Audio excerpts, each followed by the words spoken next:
wanted to share some experiences I've had that shaped my opinion and theory on these hominids over the years. In 2012, I had been on an expedition in Yellow River State Forest in northeast Iowa, the area called the Soule Escarpments. And as we had approached a hill, when we got to the top of the hill, we were in a wooded area. Myself and another member of the expedition, Paul, we came across a wood knock as we got to the top of the hill. And once we got over the hill, we heard a large crashing sound of a tree falling.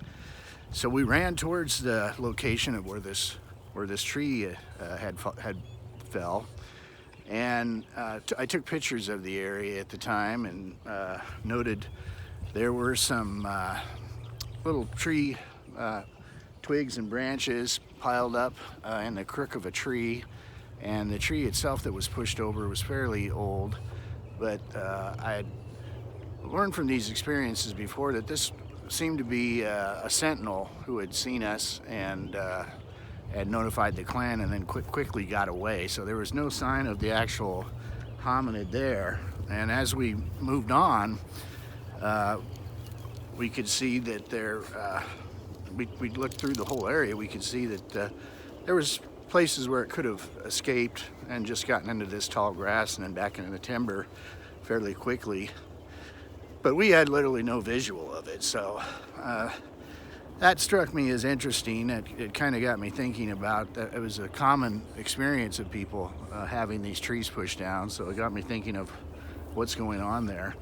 Fast forward a couple years later, we were in the same area but at a different campground having a cookout for an expedition. I think it was 2014, and while we were actually talking and introducing people for the expedition, across the river from us a tree was pushed down, and it was really loud.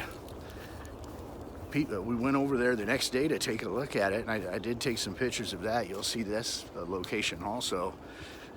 It was very interesting because we were able to cast some footprints at that time, so we definitely could verify that the hominid was present at that time. And again, this was just another kind of experience that I chalked up to this kind of quantum entanglement you get into when you start studying these hominids, that things kind of are put together as a puzzle. A few years later, I was preparing to go to an expedition in Montana, and it was about 4:30 in the morning. I was driving from Lincoln, Nebraska to Omaha, Nebraska to the airport, and the Platte River intersects on Interstate 80 just before you get to an area of Ashland, Nebraska. And there's been quite a few sightings, and I know it was a very active area over the years of Sasquatch and hominid activity. So I had my high beams on. There weren't very many cars out at that time, and about 300 yards ahead of me, just almost to the end of my headlights, I saw something come out of the tree line, and it was moving literally as a blur, but I could see that it was moving. You could see the arms swinging. The legs were pretty much a blur, but you could tell it was upright, and it was moving very quickly. It went through all four lanes, the median that went down and up, I would say approximately 100 yards, and easily like a 3-second time frame. So it moved absolutely very quickly, and I think the only reason I was able to make it out was because of the distance that I was away from it. At about 300 yards, I could see it relatively easy as it was crossing the road or crossing the interstate. So that was an experience that really got me thinking. That was an actual observation then of the athletic ability and the speed that these hominids possess.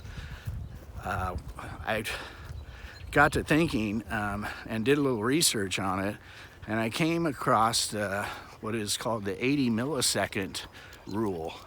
And it lends towards our perception and how we really perceive things in the past. That our perception and the way we take in information, what we see, there's a lag time of about 80 milliseconds. And you see that in baseball when baseball players swing at a very fast pitch. And also like the frames of when movies are made, and if they're out of sync, they no longer look or sound the same. There's that lag time. So this 80 millisecond rule basically applies if you're 30 meters apart and you hear a clap or a sound, then that is in sync. But as soon as you get outside of that 30 meters, this becomes out of sync, and it becomes outside of your own 80 milliseconds of perception. So I believe what we are seeing in a lot of these interactions, that these hominids are playing in that 80 millisecond time frame, and they move so quickly that this misdirection that they can do literally is under our own perception and our ability to see them. So tree pushed over and they move quickly, run another way. By the time we hear and see the tree pushed over, they're gone and out of our perception. So I thought that was something that was important for people to realize. The athletic ability really is not comparable to anything we know. Another thing I wanted, and I have some pictures of all this that I have tied to this video that you'll see. Something else we talked about in the past, friends of mine, about, I thought it was kind of funny to talk about, is, you take this athletic ability of these hominids and you apply them to some sports. For instance, basketball. If they were to take a basketball and with the NCAA tournament going on, they could jump from the half court and dunk it relatively easy. I mean, they would be able to do it, especially one about 8 foot, 1,000 pounds. But the problem would be for the actual sport would be that the ball would be deflated, the backboard, the rim, everything would be destroyed, and that would be the end of the game. So it would be entertaining for a very short period, and it really wouldn't be something that we'd be able to continue doing.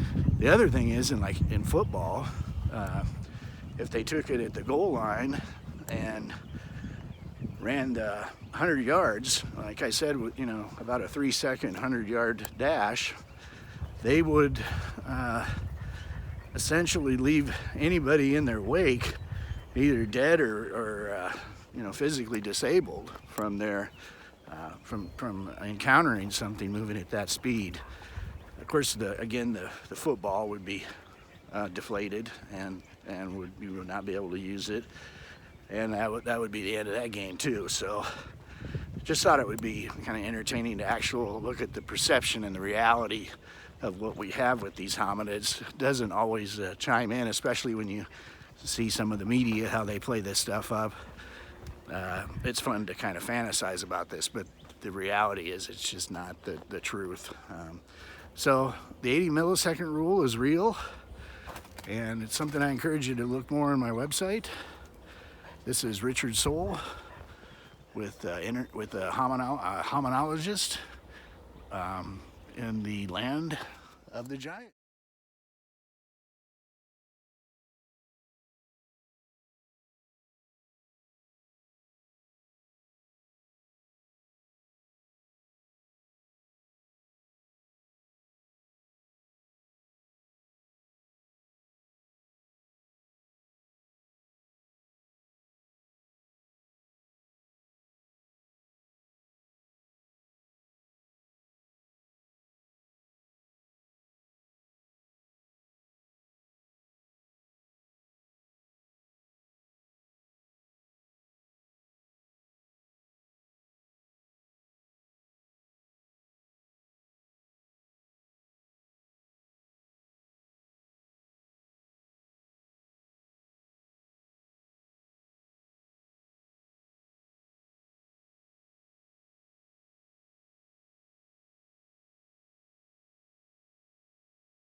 This is Richard Soule, Hominologist in the land of the giants.